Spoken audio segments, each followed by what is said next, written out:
Décodeur, le podcast qui parle de celles et ceux qui font la déco aujourd'hui. Je m'appelle Hortense Leluc, je suis journaliste déco et à chaque nouvel épisode, j'invite à mon micro des pros de la déco. Ensemble, on peut parler savoir-faire, inspiration, tendance, actu, idées déco, envers du décor.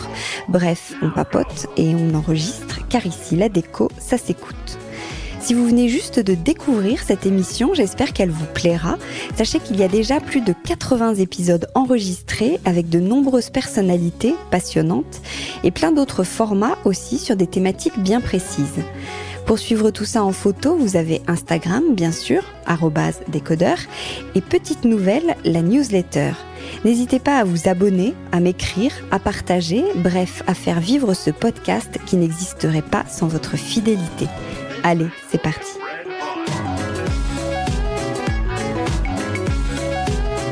Bonjour à tous, je suis en direct du salon Maison et Objets installé dans un podcast booth qu'on m'a mis à disposition.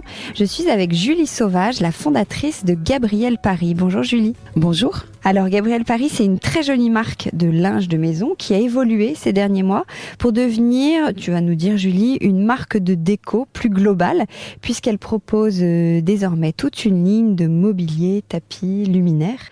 Son style, je dirais intemporel et raffiné avec cette petite touche pile dans l'air du temps et bien fabriqué, on y reviendra aussi. Par exemple, l'édredon, il existe en lin mais il peut aussi avoir un petit motif léopard que j'adorais.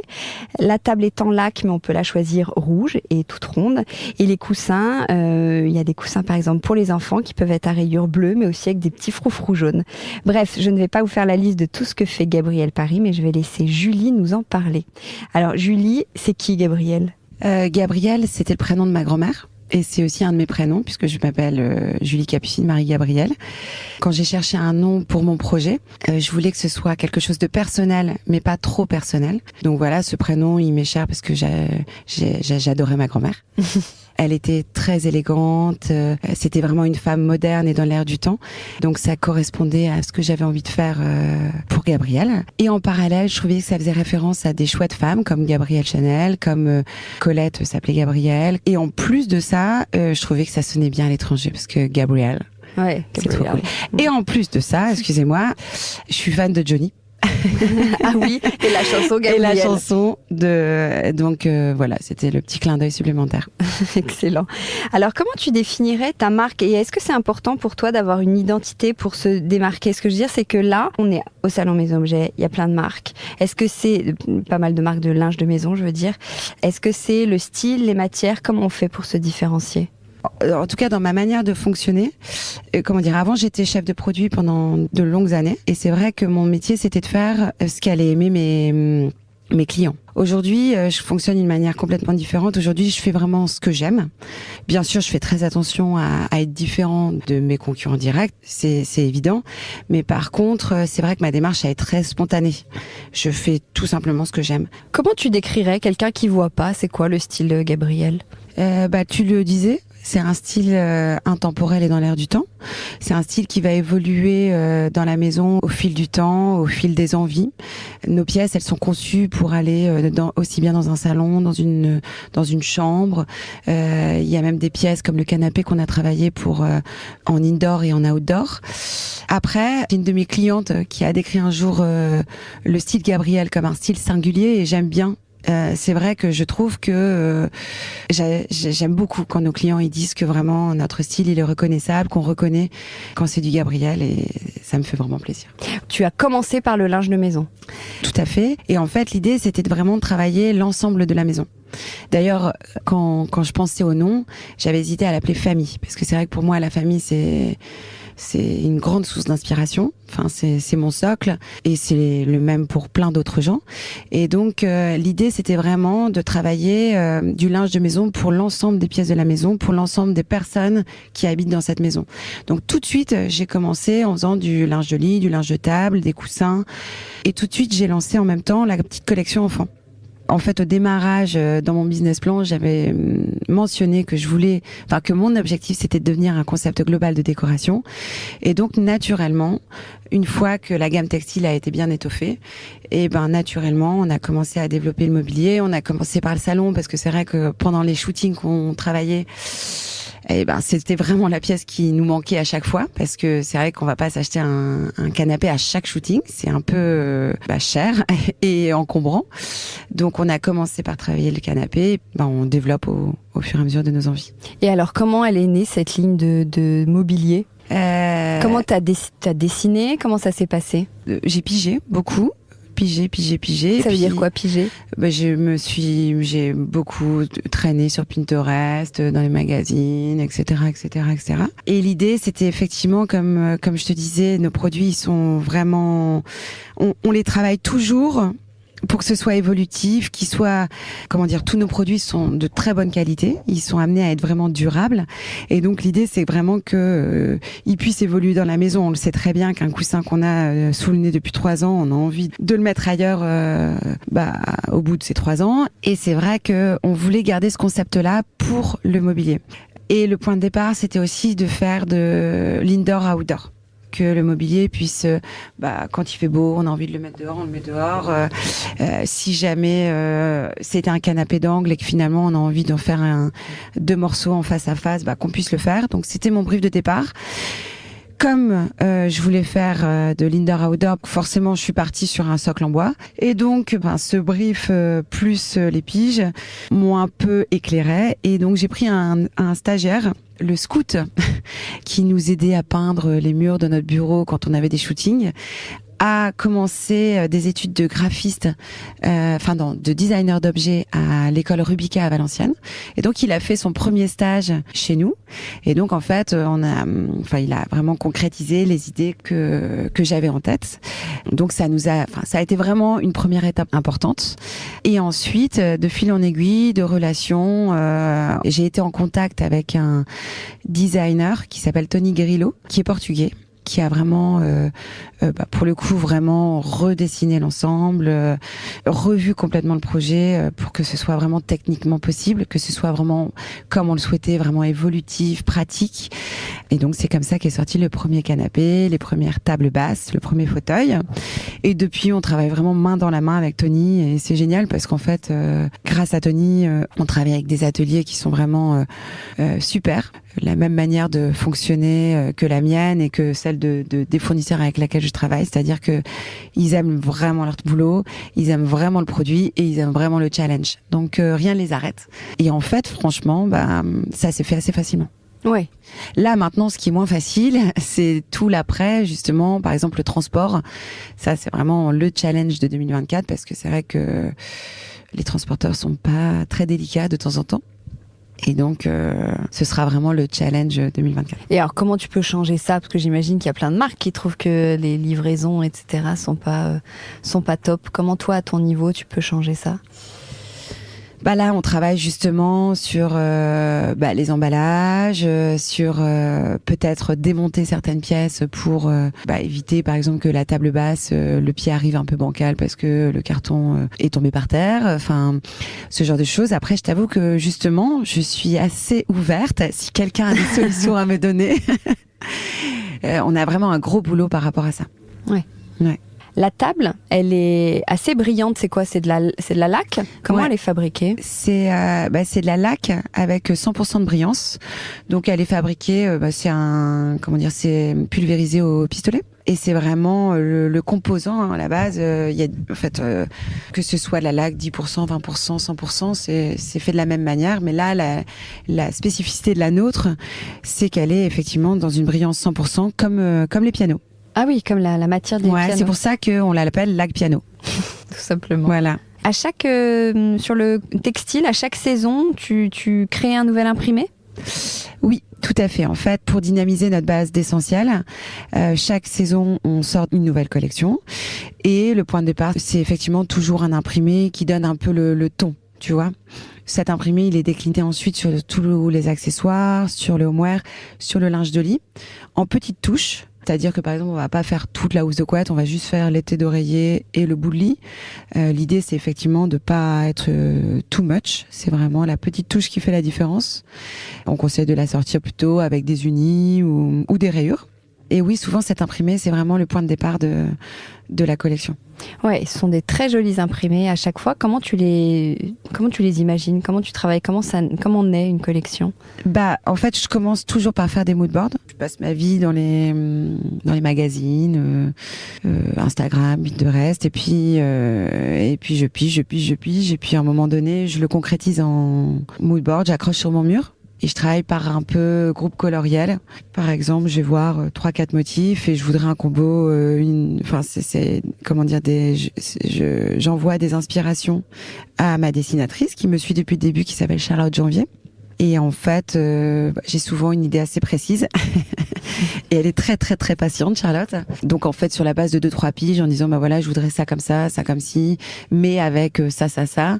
Et Charlotte, elle me fait plein de propositions. Enfin, elle me fait une proposition et puis on évolue ensemble. Et puis, une fois le dessin validé, on passe au travail de la couleur, qui, ça, est cadré par mes moodboards. Donc voilà. Et t'as 2 collections par an, c'est rythmé par les saisons?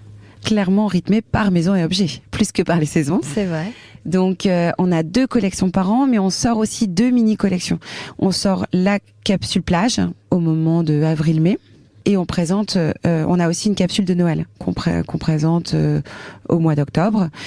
Et en parallèle, on travaille aussi de temps en temps des collections en collaboration avec d'autres marques. On l'a déjà fait par exemple avec La Redoute, avec Balzac, avec tartines et chocolat. On l'a déjà fait avec Hamstone. Et là, cette année, on va le faire avec Néné, une marque de lingerie et de maillots de bain. Et donc, on va faire une petite capsule pour l'été. Pour l'été. Ça va être trop sympa. Et comment on fait justement une marque comme toi? J'imagine que tu as des bestes et en même temps, tu dois faire évoluer la marque. Alors, comment on équilibre ça? En vrai, ma démarche, elle est quand même très, très spontanée. En général, ce qui marche, c'est quand même ce qu'on aime. En fait, on garde des bestes quand ils sont intemporels ou semi-intemporels. Donc, par exemple, les rayures qu'on a lancées en même temps qu'une collection, si vraiment elles marchent très bien, on les laisse en collection jusqu'à ce qu'elles continuent de marcher. Les Vichy, par exemple, qu'on a lancé il y a 2 ans et qui sont devenus un peu iconiques de notre marque. Pour le coup, là, on garde les meilleures couleurs et on réactualise les couleurs un peu plus tendance. Les imprimés, honnêtement, à part pour les foulards, et c'est sympa parce que ça nous sert de bibliothèque d'imprimés, on a plaisir à les remplacer. En fait, quand on les a vus une saison, j'ai plaisir à passer à autre chose. Où est-ce qu'on trouve tes produits? On a un bon réseau de revendeurs qui est développé donc par mon associée Justine qui s'occupe justement de toute cette partie commerciale. Donc c'est vrai que maintenant ça fait 7 ans qu'on existe. Justine, elle m'a rejoint très rapidement dans l'aventure. Donc elle a pris vraiment son bâton de pèlerin au début pour aller à la rencontre de toutes les boutiques. Aujourd'hui, on a 220 points de vente en France et 150 environ à l'étranger. Donc on peut nous trouver quand même dans pas mal d'endroits. Et puis après, on a aussi notre site internet qui est notre vitrine et sur plein de sites e-commerçants comme Smallables, The Cool Republic. Enfin, on est aussi sur des plateformes comme La Redoute. Donc, on a à cœur de toujours avoir des revendeurs qui correspondent à notre image et à notre niveau de gamme.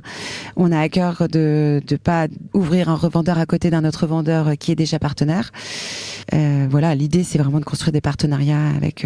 Ouais, je me demandais comment ça se passe, par exemple là à Maison Objet, s'il y a une petite boutique qui vient de voir, imagine, moi j'ai une petite boutique, je ne sais où, à Orléans. Bon, elle t'inspire moyennement, t'aimes pas trop ce que je fais, ce que je propose. Tu peux dire non, Alors je pourrais, mais en général, si elle vient nous voir, c'est ça match. Et puis en plus de ça, il y a quand même un minimum d'achat.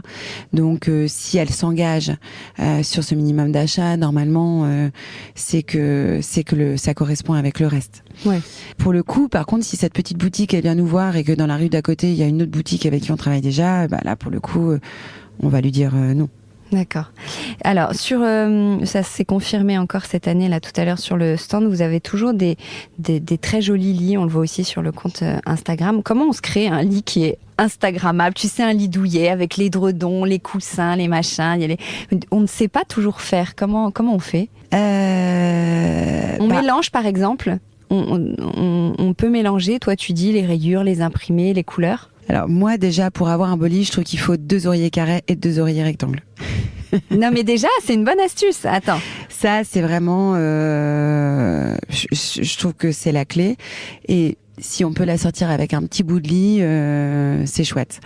En général, moi, ce que j'aime bien, c'est soit assortir mes têtes d'oreiller à mon bout de lit, soit assortir mes têtes d'oreiller à mon drap housse. Enfin, en tout cas, par exemple, si j'ai 4 têtes d'oreiller, je vais en assortir 2 à mon drap housse et 2 à ma housse de couette.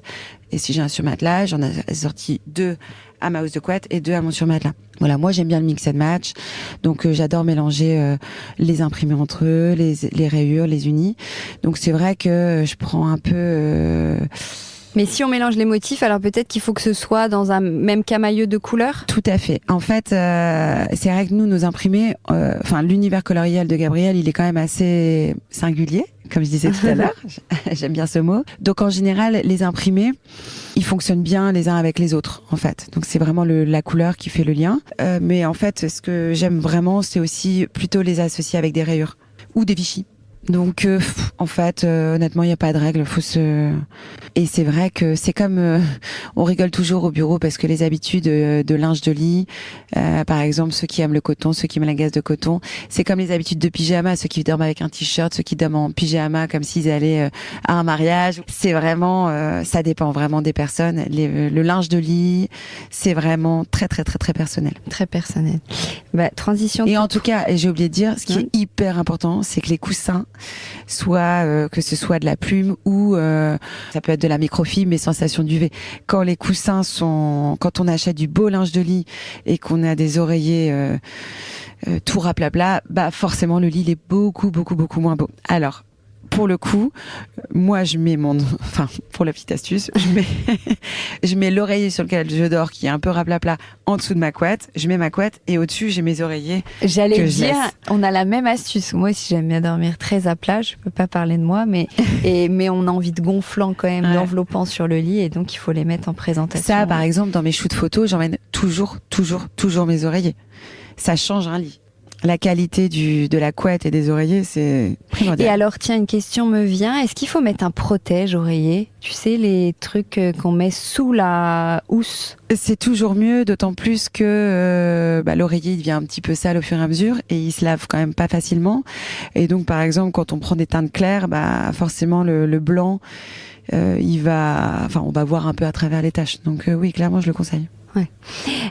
Sur les matières, je crois que c'est 95% des collections sont réalisées à partir de matières naturelles. Ce sont des belles matières. Comment tu les choisis ? D'où elles viennent, ces matières ? Alors en fait, moi, avant de créer Gabrielle, j'ai travaillé pendant une dizaine d'années chez Texdecor, qui est une entreprise qui regroupe plusieurs marques, dont Casamance, Camengo, Casadeco, Missia. Et donc là, mon métier, c'était vraiment le tissu. Le textile, la qualité, la mise au point qualité que je vendais en fait au rouleau pour faire des rideaux, des canapés, etc. Donc ça, c'est vraiment, j'adore. C'est vraiment la partie que j'adore, de trouver des belles qualités. Et tu les trouves où ? Et c'est assez facile maintenant parce qu'en fait j'ai un super réseau, donc je travaille en Inde, je travaille au Portugal, je travaille en Italie, en Belgique, et au fur et à mesure que Gabrielle s'étoffe, je développe. C'est vrai qu'au début j'étais plus sur des qualités légères pour le linge de lit. Maintenant on développe pas mal le coussinage, les canapés. Donc maintenant je retrouve des fournisseurs d'avant et c'est trop chouette. Vous communiquez beaucoup sur les certifications, c'est important aujourd'hui ?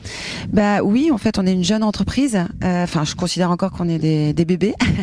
Quand on est encore 7 ans, l'âge de raison. Je sais, mais on est quand même encore une jeune entreprise. Moi, je trouve qu'on a encore plein de choses à améliorer et à faire. Et donc, en tout cas, il y a 7 ans, quand j'ai créé Gabrielle, j'ai vraiment eu la possibilité, on est vraiment parti d'une page blanche. Donc, mon idée, c'était vraiment de faire les choses bien. Tout de suite en fait. Donc je suis tout de suite partie avec des fournisseurs, des ateliers en qui j'ai vraiment une super confiance, qui avaient des certifications, Smeta, GOTS, Cotex. Et donc au début je le faisais un peu de manière évidente, et puis en fait au fur et à mesure du temps, de manière marketing, j'ai communiqué dessus en fait. Là, tu viens d'en parler. La certification SMETA pour les ateliers en Inde, c'est quoi ? La certification SMETA, c'est, en fait, je sais pas si on dit certification. En tout cas, c'est un audit qui est réalisé auprès des usines, enfin des ateliers avec lesquels je travaille en Inde, qui est très strict en termes environnementaux et en termes humains. Donc, par exemple, les ateliers avec lesquels je travaille, il y a une crèche pour les enfants, il y a une cantine, il y a des règles très strictes par rapport aux heures supplémentaires. Mais bon, il y a plein d'autres certifications comme la certification GOTS qui certifie en fait la bonne façon, entre guillemets, de faire sur toute la chaîne de production. Donc, par exemple, le coton, il est bio, mais est-ce qu'il a été bien cultivé sans engrais ? Est-ce qu'il a été bien récolté par des ouvriers qui ont été respectés ? Enfin, toute la chaîne de production est vraiment checkée et contrôlée. Donc voilà, mais après, c'est vrai qu'on travaille beaucoup aussi en prochain port, au Portugal, en Italie, en Belgique. Donc voilà, en fait, on va vraiment chercher le savoir-faire là où il est. Donc voilà. Il y a un truc que j'aime bien aussi dire, c'est que quand je me suis lancée, en fait, moi, mon parc de fournisseurs, il était principalement indien. Ils sont très très très forts dans le linge de maison. Et au début, je voulais un peu me lancer en prochain port et travailler avec le Portugal. Et en fait, les minimums, ils étaient vraiment très importants. Et donc, j'ai contacté, avec l'autorisation de mes anciens boss, un fournisseur avec lequel j'avais vraiment des super relations, qui est indien. Et donc, je l'ai appelé. Je lui ai dit, écoute, voilà, je vais me lancer, je vais faire ci. Donc, je t'appelle. Raphaël et Flo sont au courant. Ils sont OK si on travaille ensemble. Mais bon, voilà, je voudrais faire ci, ça, ça. Et en fait, tout de suite, il m'a dit, écoute, enfin, je sais plus le début de sa phrase, mais en tout cas, à la fin, c'était I will support you. Je vais travailler avec toi. Et voilà. Donc, au début, en fait, c'est quelqu'un qui travaille avec des grosses entreprises. Il y a différents types d'ateliers, mais il peut travailler avec des Tommy Hilfiger, il peut travailler avec des gros clients américains. Et c'est vraiment lui qui m'a donné ma chance parce qu'au début, j'ai commandé mes housses de couette, c'était par 6 pièces. Donc maintenant, j'essaye de travailler de plus en plus avec le prochain port. Mais lui, coûte que coûte, je continue de travailler avec lui maintenant que j'ai du volume parce que c'est vrai que je garde en tête que c'est vraiment lui qui m'a donné ma chance. D'accord, ok. Et vous avez beaucoup de produits en lin, je crois que ça a des avantages incroyables, le lin. Ouais. Est-ce que tu peux nous en parler ? En quoi c'est un textile éco-responsable ? Alors, c'est un textile qui est éco-responsable parce qu'il consomme pas d'eau. Seule la pluie lui suffit pour grandir. Il a d'autres vertus parce que il est thermorégulateur. C'est un tissu qui est très très agréable l'été parce qu'il est anti-transpirant et qui réchauffe l'hiver. Et il est hypoallergénique.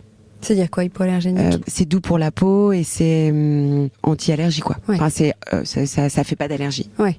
Et c'est peut-être aussi cultivé pas très loin. Je crois que le lin, ça peut pousser en France ou en Europe. Alors oui, il est cultivé. D'ailleurs, le lin qu'on utilise, il est Master of Linen. Ça veut dire qu'effectivement, il provient soit du Nord, soit de Belgique, soit de Normandie. Après, nous, on a la particularité de confectionner nos produits en lin en Inde. Donc en fait, les fibres de lin, elles sont transportées par bateau en Inde. Pourquoi ? Parce qu'on travaille avec des ateliers qui sont les premiers à avoir importé du lin en Inde pour ses vertus thermorégulatrices. Parce qu'effectivement, le lin est hyper agréable à porter pendant la saison chaude et des pluies en Inde. Alors attends, question ultra pratique maintenant, comment on entretient bien son linge ? Est-ce qu'on le met au sèche-linge ou pas ? Quelle est la technique ? Enfin, même pas la technique, l'astuce. Alors en tout cas, on le lave régulièrement. Oui. Oui. Non mais en tout cas, c'est la meilleure façon de le garder longtemps. On alterne aussi. Par plaisir et par question de durabilité. C'est comme les chaussures, hein. Si on les met tous les jours, forcément elles s'abîment. Si on les alterne, elles s'abîment moins. Le linge s'abîme. On dort dans par exemple, dans des draps, la housse de couette, elle s'abîme. C'est surtout le lavage en fait. En fait le lavage est super important. S'il faut vraiment le laver avec des couleurs similaires en fait. Par exemple son blanc, si on le lave avec du blanc, il devient moins blanc forcément. Dans tous les cas, nous on utilise des fibres que de grande qualité, donc et on lave à 30, à 40, on met au sèche-linge. En fait, moi je lave à 30 parce que je considère qu'à 30 c'est plus écolo et que ça suffit. Après, si les gens veulent le laver à 40, à 60, en tout cas.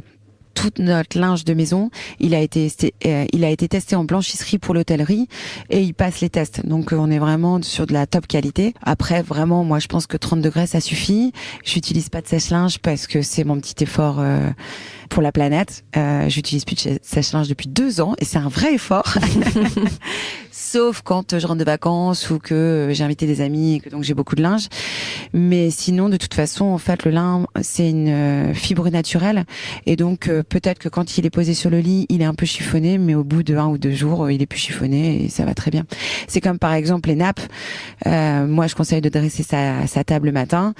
Le soir, en fait, avec 2-3 fois, on passe un peu dessus. Et puis, en fait, les plis ont disparu. Ouais. Oui, c'est vrai qu'il y a des nappes, des rideaux. Tu donnes une seconde vie aux chutes de tissus ? Oui, parce qu'en fait, on utilise tous les tissus. Toutes les chutes de tissus sont utilisées pour faire des pochons, pour les housses de couette, les nappes. Ça permet de valoriser le produit et ça permet aussi d'utiliser les chutes et ça permet aussi pour les magasins de pouvoir vendre les modèles d'expo. Parce que c'est vrai que c'est toujours désagréable d'avoir la housse de couette sans pochon qui est expo. Enfin, les clients ils veulent toujours celle qui est en stock. Au moins quand elle est dans un pochon, la question se pose pas. Avec les chutes, on va faire aussi les chouchous et on fait aussi des furoshiki pour les paquets cadeaux, etc. Est-ce que c'est marrant que tu utilises le mot chouchou? J'allais te dire, est-ce que tu as un chouchou dans ta collection ou depuis 7 ans, un produit que tu vois, t'as adoré, qui est peut-être plus en vente aujourd'hui, que tu as adoré faire? Tous les modèles que j'aime, ils sont encore en collection. Enfin, là, dernièrement, on a lancé un foulard en laine qui... Enfin, en tout cas, c'est mon chouchou du moment, qui a super bien marché. Et donc là, justement, on a lancé 2 nouvelles couleurs en last minute sur Maison Objet parce que il nous plaît et il a plu.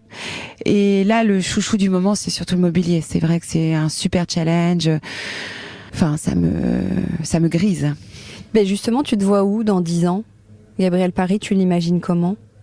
Dans 10 ans, on aura agrandi la gamme de mobilier, j'espère.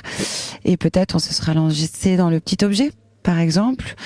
Et on aura une équipe qui travaille avec plaisir. Et on travaillera toujours avec plaisir. Tu t'appelles Gabrielle Paris, mais je crois que t'es pas complètement à Paris. Comment tu décrirais où est-ce que tu habites, sans nous dire ton adresse? Où est-ce que tu habites? Comment tu décrirais ton intérieur, ton style? Mon style, il est celui de Gabrielle. Pendant très longtemps, la maison, elle a servi d'endroit pour les shootings. Et là, justement, je suis en train de refaire tous les travaux. C'est justement en cours. Là, pendant Maison Objet, on me demande quel robinet de douche, je suis vraiment en plein dedans. Et donc, ce sera l'écrin, justement, de la prochaine collection. Voilà. Et on avait fait une petite visite ensemble sur Instagram pendant le post-confinement, je crois, quand je faisais des visites chez des créateurs, créatrices, de tout. Tu m'avais gentiment ouvert la porte de ta maison et tu as ton bureau, c'est fascinant, qui est installé juste en face de ta maison avec ton équipe. Mais donc, c'est pour ça qu'on fait des travaux, c'est qu'après le Covid, on a déménagé. Et donc maintenant, dans nos bureaux, qui nous servaient de bureaux, d'espace de shooting, même au début, la salle de bain de cette zone-là et la cave servaient d'espace de stockage. Donc là maintenant, on a quand même grandi, on est plus nombreuses, donc là il fallait quand même cloisonner tout ça, au contraire. Donc d'abord on a externalisé la logistique, ça nous a fait une grosse bouffée d'air.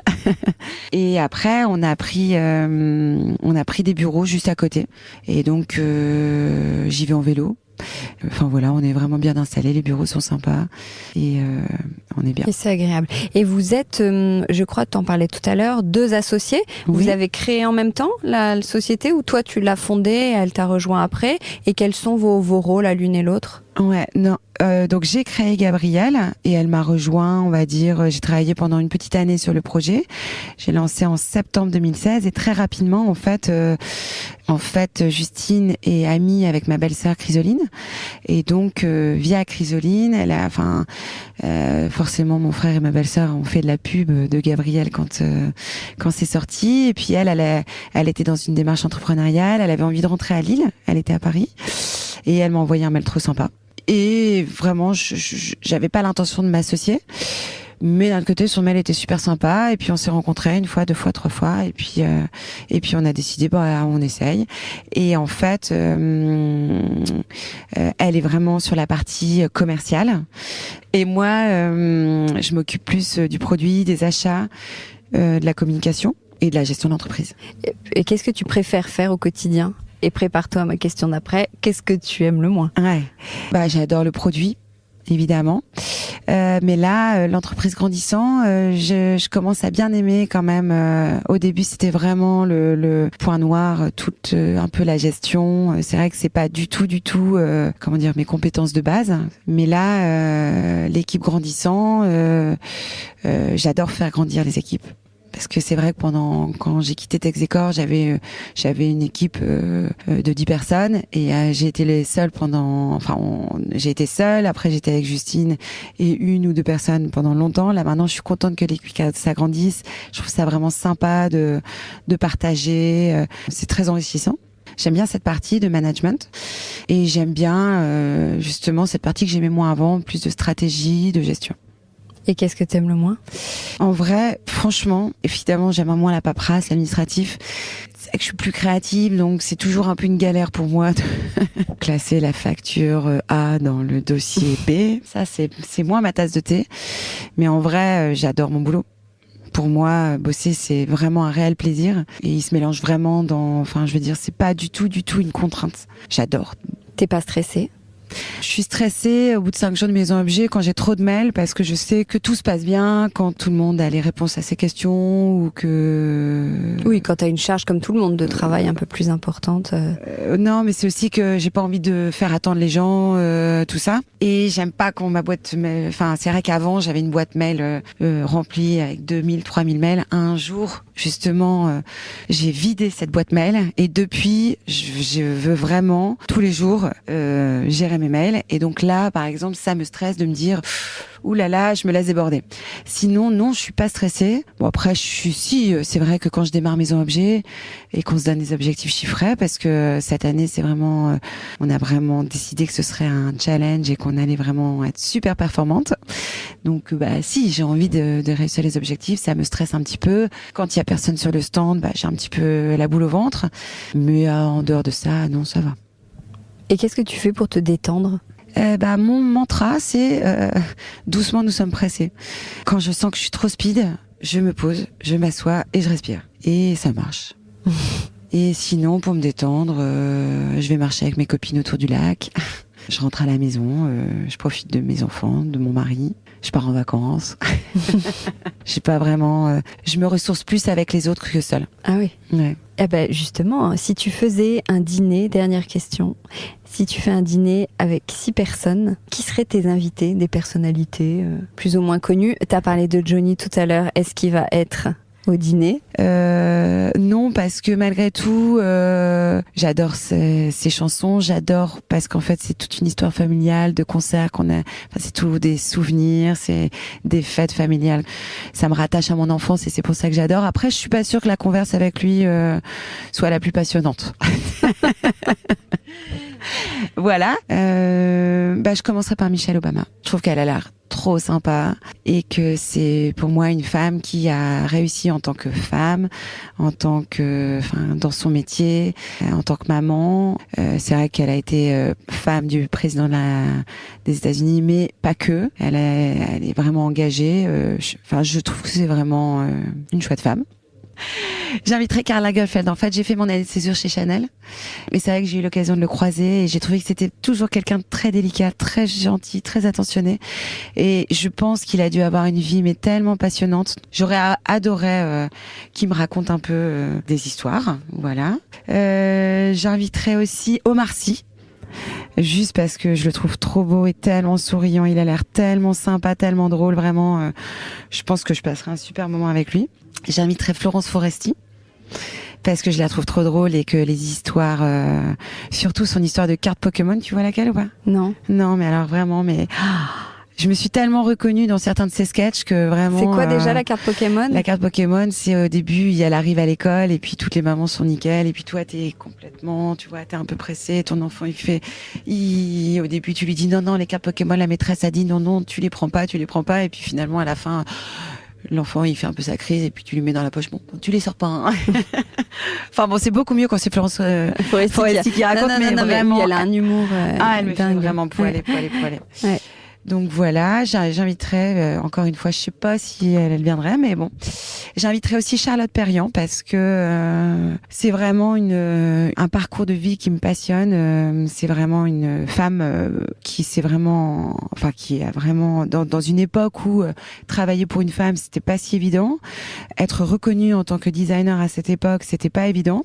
Elle s'est vraiment épanouie dans son travail en tant que maman. Elle a été très amoureuse, donc non, vraiment, je trouve que c'est un chouette parcours de vie. Puis à la fin, j'hésite entre 2 journalistes. J'adore Frédéric Lopez et j'adore voyager, donc j'imagine qu'il a un nombre d'anecdotes. En plus de ça, j'adore l'émotion qui se dégage de ces interviews et puis tout ce que là encore, j'ai vu un truc ce matin sur Instagram avec où il fait une émission mardi, je sais pas comment ça s'appelle, mais les invités, ils ont l'air vraiment de parler à cœur ouvert. Je crois que c'est le dimanche, ou c'est le mardi, qui s'appelle Maison de campagne. C'est mardi. Ça a changé de nom et avant ils venaient passer le week-end et ils sont 3 et ils vont dans différentes pièces, ils passent la nuit et ils se confient sur plein de sujets.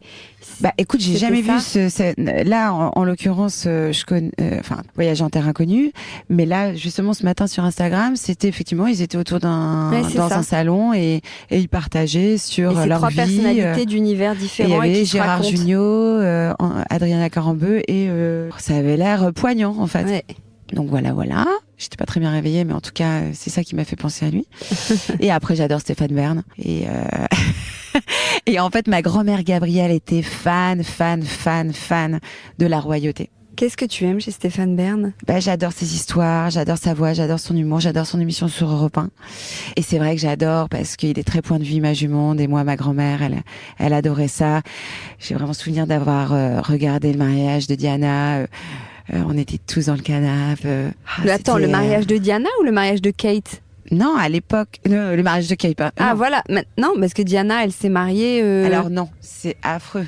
L'enterrement de Diana. Ah, c'est ça, parce que c'est horrible. Attends, Diana, je crois qu'elle s'est mariée l'année. Elle s'est pas mariée en 81, Diana ? Je sais Donc plus. bon, Ouais. je pense que même, je sais pas quel âge tu as, mais Non, mais c'était pas le mariage de Kate parce que elle était plus là.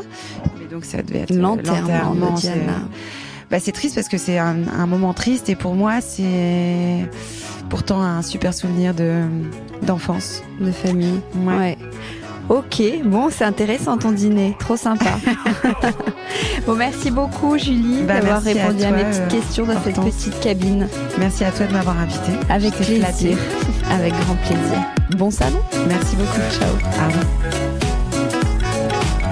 Le décodeur, c'est terminé pour aujourd'hui. Merci beaucoup d'avoir écouté en entier. Si vous avez aimé cette émission, n'oubliez surtout pas de vous abonner au podcast pour ne pas rater les prochains épisodes. Bien sûr, vous pouvez aussi la partager en l'envoyant à vos proches ou en story Insta. D'ailleurs, vous pouvez me retrouver sur le compte Décodeur où je poste quasiment tous les jours. Et si jamais vous écoutez cette émission sur Apple Podcast et que vous avez 20 secondes, n'hésitez pas à laisser un commentaire. C'est juste sous la liste des épisodes. C'est comme partout, plus j'ai d'avis et d'étoiles, plus le podcast se détache et se fait connaître. Voilà, merci beaucoup et à très bientôt alors, ici ou ailleurs.